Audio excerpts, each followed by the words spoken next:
Knižné ochutnávky Ellie Smith Zima.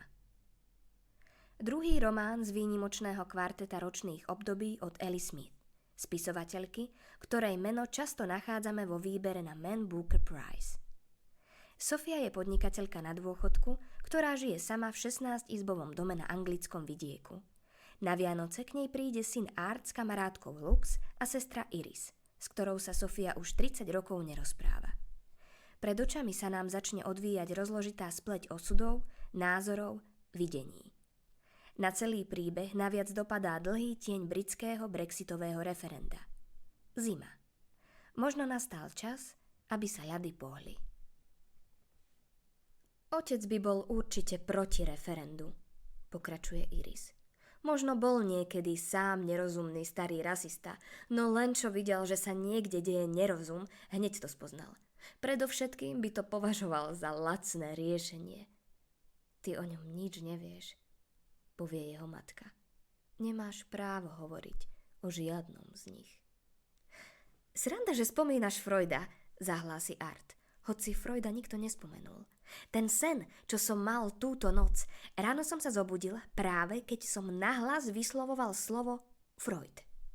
A spustí. Nedovolí, aby ho niekto prerušil. Rozpovie im celý sen. Len čo skončí, nastane ticho. Ako keď niekomu rozprávate sen a osoba, ktorej ho hovoríte, prestala počúvať už pred pár minútami a teraz sa v myšlienkach zaoberá niečím iným. Jeho teta hľadí do steny, kde predtým bývalo okno. Matka je otočená chrbtom. No Lux, ktorá doteraz rolovala kúsky chleba do loptičiek a obkladala nimi svoj bočný tanier do formácie, ako bývajú rozostávané delové guly okolo hradu, zahlási. U teba, v tom sne, sa mocné svety premenili na mocné kvety. Zasmeje sa Art. Pozrie sa na Lux. Ako krásne si to povedala, povie. Krásne, prisvedčí jeho matka stene. To je pravda, dobre si to povedala Charlotte. Krása je ten pravý spôsob, ako meniť veci k lepšiemu, ako veci robiť lepšie. V našich životoch by malo byť krásy oveľa viac. Krása je pravdou, pravda krásou. Neexistuje nič také ako falošná krása. Preto je krása taká silná. Krása všetko zmierňuje. Iris sa opäť rozrehoce. Presne, povie. Čo tam po hospodárskych poklesoch či úsporných opatreniach? Krása všetko napraví. Stará, dobrá Filo. Tak som ju zvykla volať. Arty. Zvykla som jej hovoriť Filo, keď sme boli deti. Všetci by sme si teraz mali navzájom povedať jednu peknú vec, navrhne matka. Všetci, čo sme za stolom, by sme si mali navzájom povedať najkrajšiu vec, akú sme kedy videli. Filosofia. Hudie si svoje Iris. A myslím si, že si celé tie roky predstavovala, že ju tak volám preto, že je ako filozof. No, nebolo to tak. Nemyslela som tým filozofiu.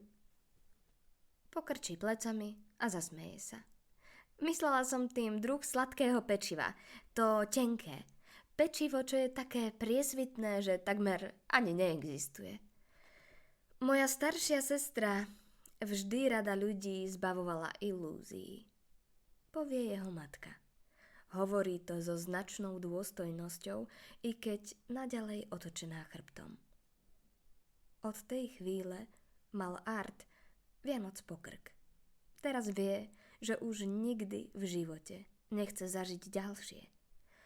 Počom namiesto toho túži, ako tam sedí za stolom, ktorý sa pod jedlom prehýba, je zima.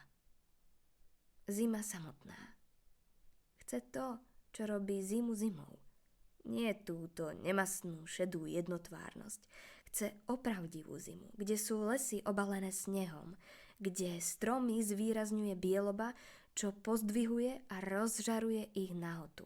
kde zem pod nohami pokrýva sneh, ktorý pripomína zamrznuté pierka alebo chumáče z roztrhaného oblaku a ktorý pretínajú prúžky zlata, čo prenikajú pomedzi stromy z nízkeho usadeného zimného slnka a kde na konci sotva rozpoznateľnej cestičky pozdĺž priehlbiny v snehu, ktorá naznačuje pridusený chodníček medzi stromami, je výhľad a svetlu otvorený les, ktorým ešte nikto nekráčal, ktorý ešte nikto nepoškvernil, veľký ako širočízne snežné more. A nad ním ďalší prísľub periny, čo čaká na svoj čas v okne oblohy. Túži po snehu, čo by zaplnil túto miestnosť a schoval sebe všetko a všetkých. Byť zmrznutým steblom, ktoré sa láme, nie steblom trávy, čo sa ohýba. Zamrznúť, rozbiť sa, znova spevnieť. Toto chce. Vypočuli ste si ukážku z knihy Zima, ktorá vyšla vo vydavateľstve Artforum. Romány kvarteta ročných období od Ellie Smith doplní v roku 2021 tretia časť Jar, taktiež v preklade Kristíny Svrčkovej. Úryvok čítala Lena Libiaková. Dobrodružstvo myslenia a dobré knihy nájdete v knihkupectvách a e-shope Artforum.